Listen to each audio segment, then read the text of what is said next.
মধুমতি নদীর ভাঙনের কবলে পড়েছে নড়াইলের লোহাগড় উপজেলার বিভিন্ন এলাকা। গত কয়েক সপ্তাহের অব্যাহত ভাঙনে তলিয়ে গেছে ফসলের জমি, কাঁচা পাকা ঘর, গাছপালা সহ বহু স্থাপনা। ভাঙন আতঙ্কে রয়েছেন নদী পাড়ের বাসিন্দারা। নড়াইল প্রতিনিধি মির্জা নজরুল ইসলামের তথ্য এবং ছবিতে ডেস্ক রিপোর্ট।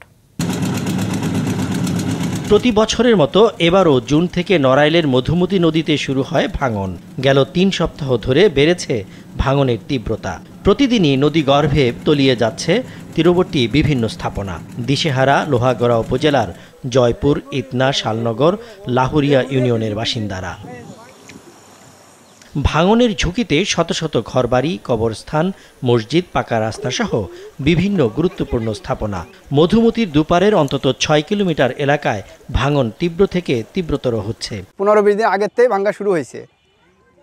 যদি এভাবে এই বর্ষাকালে ভাঙতেই থাকে তাহলে আমাদের বসতবাড়িও ভেঙে যাবে। এই নদী ভাঙার কারণে আমাদের রাত্রিবেলা এই যারা নদী কিনারে বসবাস করে কেউ আমাদের ঘুমায় না।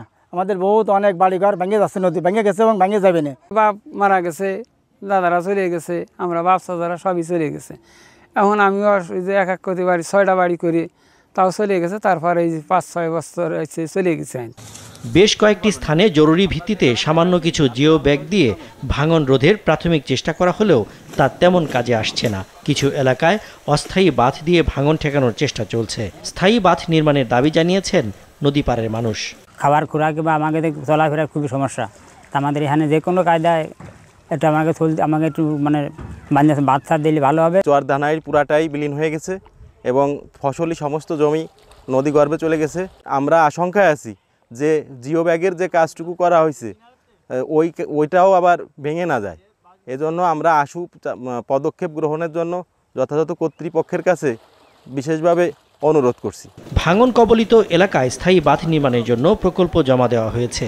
অনুমোদন সাপেক্ষে প্রয়োজনীয় ব্যবস্থা নেওয়া হবে বলে আশ্বাস পানি উন্নয়ন বোর্ডের এই কর্মকর্তার।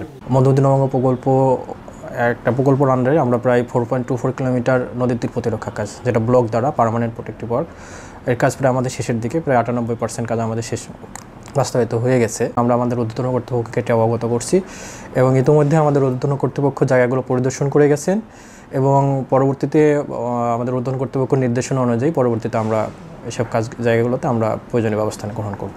শুধু আশ্বাস নয়, নদী ভাঙন এলাকায় স্থায়ী বাঁধ নির্মাণ হবে এমনটাই দাবি ভুক্তভোগীদের। মাছরাঙা নিউজ ডেস্ক।